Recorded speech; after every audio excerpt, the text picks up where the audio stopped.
मैं आउटडेटेड हो गई।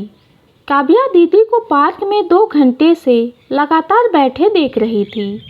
वो वैसे तो नहीं हैं, बिना बोले रह भी नहीं पाती, पर मैं भी जल्दी में थी, निकल ली। सिमी को स्कूल के लिए लेट हो रहा था, पर दिमाग में बार बार उनका खामोश चेहरा नाच रहा था। आखिर क्या है जो उनके दिलो दिमाग में चल रहा है? शायद तूफान के पहले का सन्नाटा हो।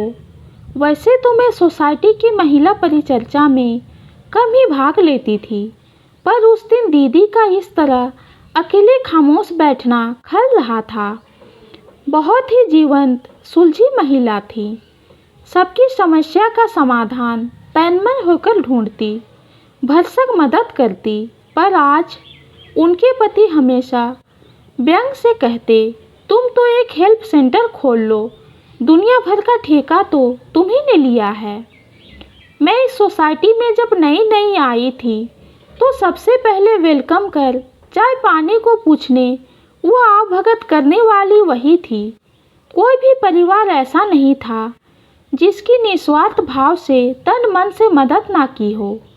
हाँ, वो बात अलग थी कि उन्होंने धन को तवज्जो कभी ना दी थी।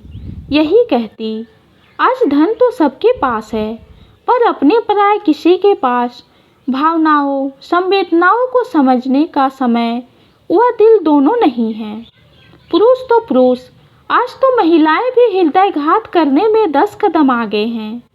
आज तो एक ही कमरे में रहते पति पत्नी भी अजनबी की तरह अपने में ही खोए रहते हैं। सबकी अपनी अपनी प्राइवेसी। घर के सदस्य के पास भी जाना है तो परमिशन लेकर जाओ। घर घर ना होकर ऑफिस हो गया। बच्चे भी क्लाइंट की तरह माता पिता के पास जाते हैं। पहले तो बेखटकते पड़ोसी के घर, अपना घर समझ चले जाओ। अब ऐसा नहीं है। क्या होगा? आंखों में प्रश्न लिए 2 बूंद पानी छलक गया।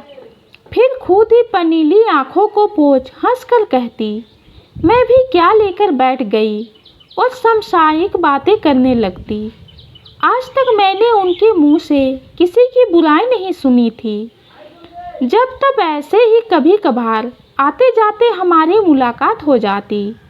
मैं सिमी को स्कूल छोड़कर बिना सब्जी लिए जल्दी जल्दी वापस लौट पार्क में उनके पास गई। दीदी दीदी, पर वे तो खामोश हो ताक रही थी। मैंने उनके कंधे में हाथ रख सहलाया तो वह फूट फूट कर रोने लगी। बहन, मैं आउटडेटेड हो गई। दकियानूस गवाए और ना जाने क्या क्या।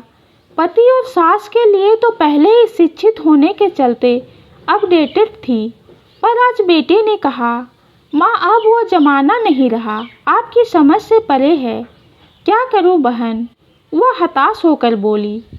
मैंने तो परिवार के लिए अपने को, अपनी इच्छाओं, ज़रूरतों को भुला दिया। शायद यही गलती थी कि शिक्षित और संस्कारी थी। ये कोशिश करती कि लोग शिक्षा का अर्थ गलत ना ले। विद्या ददति विनियम का पाठ पढ़ते पढ़ते कब दकियानूस गवाए से अलंकृत हो गई पता ही न चला। सबने स्वानुकूल ढालने की कोशिश की, मैं तो अपनी ही पहचान भूल गई। एक दिल निस्वार्थ लेकर खामोश हो गई। उसकी आंखों की मौन खामोशी बहुत कुछ कह रही थी। ये कहानी आपको कैसी लगी कमेंट में ज़रूर बताइए। कहानी पसंद आती है तो चैनल को लाइक और सब्सक्राइब कीजिए। कहानी सुनने के लिए आपका बहुत बहुत धन्यवाद।